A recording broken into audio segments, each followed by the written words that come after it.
देवी दुर्गा को पूजने वाले एक सूबे के लिए इससे शर्मनाक और क्या हो सकता है कि वहां की महिला मुख्यमंत्री एक रेप पीड़िता से कहे कि गलती तो तुम्हारी थी कि जो तुम शाम 7 बजे के बाद खाना खाने हॉस्टल से बाहर निकली।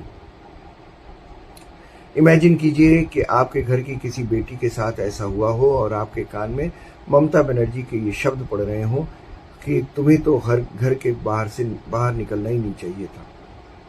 ये कौन सी तालिबानी सोच है। मैं अखबार खंगाल रहा हूँ कि काकोली घोष, महुआ मोइत्रा या ममता बनर्जी के कुछ ऐसे शब्द मिल जाएं जो रेप पीड़िता के घावों पर मरहम लगा सकें, लेकिन अफसोस मुझे कोई ऐसा वाक्य नहीं मिला।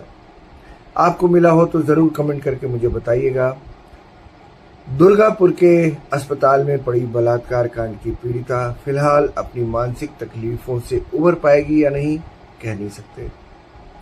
अच्छी भली डॉक्टरी की पढ़ाई कर रही थी कि उसके साथ ही ऐसा हादसा हो गया।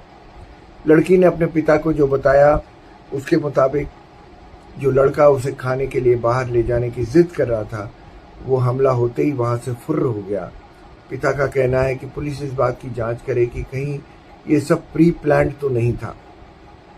देश भर के नेता इस घटना की निंदा कर रहे हैं, जो बहुत आसान है।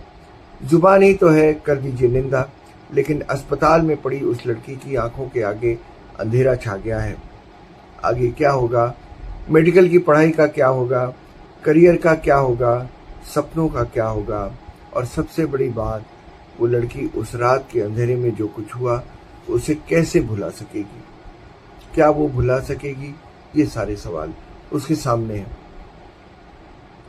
पीड़िता के पिता ने भावुक होकर जो कहा उसे आपको भी सुनना चाहिए। पिता ने कहा, उनकी बेटी बार बार कह रही है कि वो जीना नहीं चाहती। उन्होंने कहा, वो बोलती रहती है कि उसे मर जाना चाहिए। मैं डरता हूं कि वो खुद को नुकसान न पहुंचा ले। मैं चाहता हूं कि उसे यहां से तुरंत भुवनेश्वर या किसी सुरक्षित जगह ले जाया जाए। कोई भी व्यक्ति किसी सूबे के मुख्यमंत्री से यही उम्मीद करेगा कि रेप पीड़िता के प्रति वो हमदर्दी रखे कम से कम। लेकिन मुख्यमंत्री ममता बनर्जी ने कहा, लड़कियों को देर रात कॉलेज से बाहर नहीं जाने देना चाहिए, उन्हें खुद भी सावधानी रखनी चाहिए। उन्होंने ये भी कहा कि ये घटना रात 12:30 बजे हुई। हालांकि पुलिस के मुताबिक ये शाम 8 बजे के आसपास की घटना है। यानी बंगाल की मुख्यमंत्री बजाय प्रशासन को चुस्त दुरुस्त रखने के गलत बयान भी कर रही हैं। रात 8 बजे की घटना को 12:30 बजे का बता रही हैं। इसीलिए कल मैंने आपसे कहा था कि अगर आपकी बेटी बंगाल के किसी भी कॉलेज में पढ़ती है, खासकर किसी मेडिकल कॉलेज में और हॉस्टल में रहती है, तो आप उस कॉलेज में रहने के 5-6 सालों में उसकी सुरक्षा के लिए या तो सतर्क रहें या उसे वापस बुला लें। क्योंकि अगर उसके साथ दुर्गापुर बलात्कार कांड जैसी कोई घटना हो गई तो बंगाल का प्रशासन उसकी जिम्मेदारी अपने ऊपर नहीं लेगा, बल्कि कॉलेज के ऊपर छोड़कर हाथ झाड़ देगा।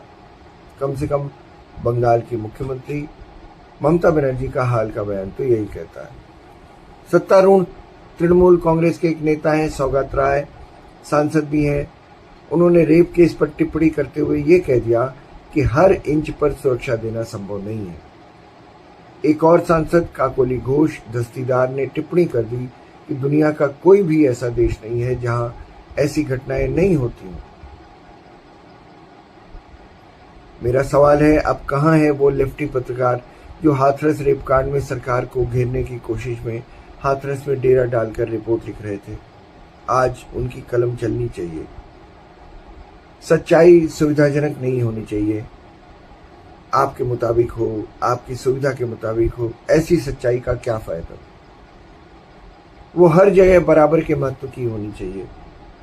रेप ही होगा, चाहे वो बंगाल में हो या यूपी में हो। तो क्या काकोली घोष को ये कहना चाहिए था कि बलात्कार तो पूरी दुनिया में होते हैं? इसका मतलब आप शायद ये कहना चाहते हो कि पूरी दुनिया में होते हैं और यहां भी एक हो गया तो क्या हो गया। प्रकारांतर से काकोली घोष ने यह कहा कि कोई बड़ी बात नहीं है बलात्कार का होना, क्योंकि ये तो हर जगह होता रहता है। आपको भारतीय राजनीति की एक घटना याद दिलाता हूं। 70 के दशक में एक बलात्कार केस में दो पुलिस वालों ने थाने के भीतर मथुरा नाम की एक लड़की से रेप किया था।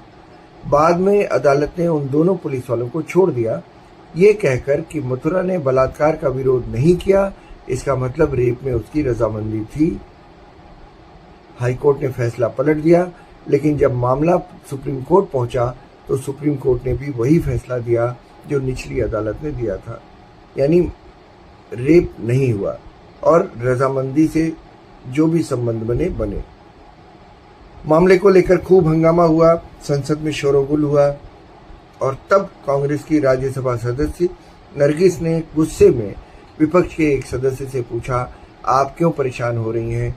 क्या बलात्कार आपके साथ हुआ है? तो ऐसी संवेदनशीलता की पराकाष्ठा आप वैसे व्यक्ति के साथ उम्मीद कर सकते हैं जिसे जमीन का पता ही नहीं है। इसीलिए ममता बनर्जी की संवेदनहीनता पर आश्चर्य होता नहीं, क्योंकि वो भी कांग्रेसी थी कभी।